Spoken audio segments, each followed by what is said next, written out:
changing me and changing you. ప్రభు నామాన మీ అందరికీ వందనాలు తెలియజేస్తూ ఉన్నాను. నేటి ధ్యాన నిమిత్తమై కీర్తనల గ్రంథము 61వ అధ్యాయము 2వ వచనాన్ని చదువుకుందాము. నా ప్రాణము తల్లడిల్లగా భూదిగంతముల నుండి నేను నీకు మొర్రపెట్టుచున్నాను. నేను ఎక్కలేనంత ఎత్తైన కొండపైకి నన్ను ఎక్కించుము. ఈ ప్రార్థన చేస్తున్నది ఒక ముసలివాడు కాదు. ఈ ప్రార్థన చేస్తున్నది నడవలేని, పైకెక్కలేని ఒక వృద్ధుడు కాదు, కానీ ఈ ప్రార్థన చేస్తున్నది ఒక యవనస్తుడు. ఈయన వయస్సు బహుశా మనం చూసినట్లయితే ఈ ప్రార్థన చేస్తున్న సమయానికి 20 సంవత్సరాలు కూడా నిండలేదు. అలాంటి యవనస్తుడు. ఎవరా యవనస్తుడు అని మనం గమనించినట్లయితే దావీదు ఈ ప్రార్థన ఎప్పుడు చేశాడయా అంటే, బెత్లెహేము అరణ్యములో తను గొర్రెల మందను కాస్తున్నప్పుడు ఈ ప్రార్థన చేస్తూ ఉన్నాడు. ఏంటయ్యా దావీదు ప్రార్థన అని మనం చూసినట్లయితే, నేను ఎక్కలేని ఎత్తైన కొండపైకి నన్ను ఎక్కించుము. అవును కదా, మనము బెత్లెహేమును చూసుకున్నట్లయితే బెత్లెహేములో పెద్దగా కొండలు లేవే. ఉన్న కొండలన్నీ కూడా ఎత్తైన కొండలు కావే. ఆ కొండలన్నీ కూడా దావీదు ఎక్కాడు కదా. అలాంటప్పుడు ఇలాంటి ప్రార్థన ఎందుకు చేస్తున్నాడు అని మనం గమనించినట్లయితే, దావీదు చేస్తున్నది ఈ బెత్లెహేము మీద ఉన్న కొండల గురించి కాదు, కానీ దావీదు చేస్తున్న ప్రార్థన ఏంటయ్యా అంటే, తన కనుచూపు మేరలో కనబడుతున్న ఈ యెరూషలేములో ఉన్న కొండల గురించి ప్రార్థన చేస్తూ ఉన్నాడు. ఇశ్రాయేలులందరికీ గుండెకాయ లాంటిది యెరూషలేము. అలాంటి యెరూషలేము మీద ఎవరు రాజ్యం వెళుతున్నారయ్యా అంటే, యెబూసీయులు రాజ్యం వెళుతున్నారు. దావీదు గొర్రెలు కాసుకుంటున్న సమయంలో ఈ యెబూసీయులు యెరూషలేములో రాజ్యం వెళ్తా ఉన్నారు. యెరూషలేము అనేది ఇశ్రాయేలుకి ఇచ్చిన స్వాస్థ్యమైన ప్రాంతము కదా. అలాంటి ప్రాంతంలో వారెవరో ఉండడం ఈ దావీదుకి ఇష్టం లేదు. కాబట్టి ఆయన చెప్తున్నది ఏంటయ్యా అంటే, ఎక్కలేని ఎత్తైన కొండ. బహుశా ఇశ్రాయేలుకి యెరూషలేము స్వాస్థ్యం చేయించుకోవడం అనేది చాలా ఎత్తైన కొండ. దాని గురించి దావీదు ప్రార్థన చేస్తూ, ఎక్కలేని ఎత్తైన కొండపైకి నన్ను ఎక్కించుము.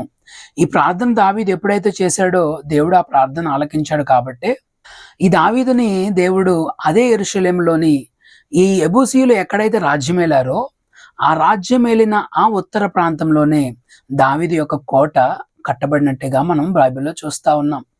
మనం గమనించినట్లయితే దావీదు చేసిన ప్రార్థన ఏంటంటే, ఎక్కలేని ఎత్తైన కొండపైకి నన్ను ఎక్కించుము.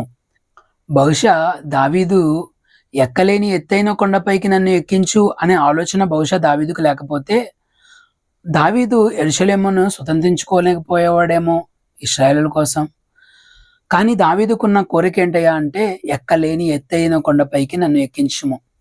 ఈ వాక్యం వింటున్న ప్రియ సహోదరుడా, సహోదరి, నీవు కూడా ఇలాంటి ఆశ కలిగి ఉన్నావా?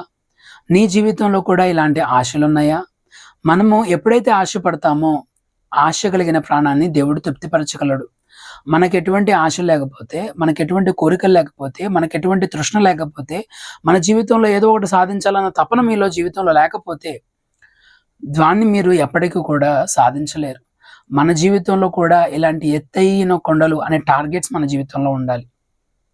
బహుశా మీ జీవితంలో వ్యాపారం మీకు టార్గెట్ ఏమో, బహుశా మీ జీవితంలో ఉద్యోగం మీకు టార్గెట్ ఏమో, చేతి వృత్తులు మీకు టార్గెట్ ఏమో. చాలా జాగ్రత్తగా గమనించినట్లయితే మీరు పెట్టుకున్న ఆ టార్గెట్స్ని దేవుడు ఖచ్చితంగా నెరవేర్చగలడు. ఎందుకంటే ఆశ కలిగిన ప్రాణాన్ని దేవుడు తృప్తిపరుస్తా అన్నాడు.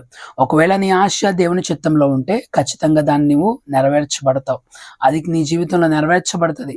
కాబట్టి ఈ వాక్యం వింటున్న ప్రతి ప్రియ జనాంగమా, ఈ కాల సమయంలో మీరు మోకరించి ప్రార్థన చేయండి. ఎక్కలేని ఎత్తైన కొండపైకి నన్ను ఎక్కించుము అని మనం ప్రార్థన చేసుకున్నట్లయితే దేవుడు ఖచ్చితంగా అలాంటి ఎత్తైన కొండలపైకి మనల్ని ఎక్కించగలిగిన సమర్థుడు. కాబట్టి మీరు కూడా ఈ ప్రార్థనలో ఏకీభవించండి. మమ్మల్ని మికిలిగా ప్రేమించిన మా ప్రియ పరలోకపు దేవా, నీకే వందనాలు చెల్లిస్తున్నాం రాజా. దావీదు చేసిన ప్రార్థన, భూదిగంతంలో నుండి నీకు మొర్రపెట్టుచున్నాను, నేను ఎక్కలేనంత ఎత్తైన కొండపైకి నన్ను ఎక్కించుము అని. అలాంటి ప్రార్థన మేము చేయగలిగిన భాగ్యాన్ని మాకు దయచేయమని అడుగుతా ఉన్నాం. బహుశా మా జీవితంలో మమ్మల్ని ఏలుబడి చేస్తున్నది ఏదైనా కానివ్వండి అయ్యా, దాని ఏలుబడిలో కాకుండా మీ ఏలుబడిలోకి మేము వచ్చే భాగ్యాన్ని దయచేయమని అడుగుతా ఉన్నాం. మీ ఏలుబడిలోకి వస్తే మేము ఎత్తైన కొండలు ఎక్కగలుగుతాము, యెరూషలేమును స్వతంత్రించుకోగలుగుతాము. యెరూషలేము అనగా నీవే, నిన్ను ప్రేమించిన వారిని, యెరూషలేమా నిన్ను ప్రేమించిన వారిని ప్రేమిస్తానని సెలవించిన దేవా మీకు వందనాలు చెల్లిస్తా ఉన్నాను.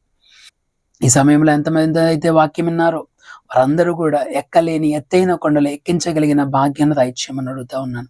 వారి జీవితంలో ఏదైతే ఎక్కలేకుండా ఉన్నారో అటువంటి ఎత్తైన కొండలపైకి వారిని ఎక్కించమని అతి త్వరలోనే ఎంత పరిశుద్ధైన యేసు నామములో అడిగి బ్రతిమాలి మిక్కిలి వినంతో వేడుకొంచున్నాము తండ్రి, ఆమెన్.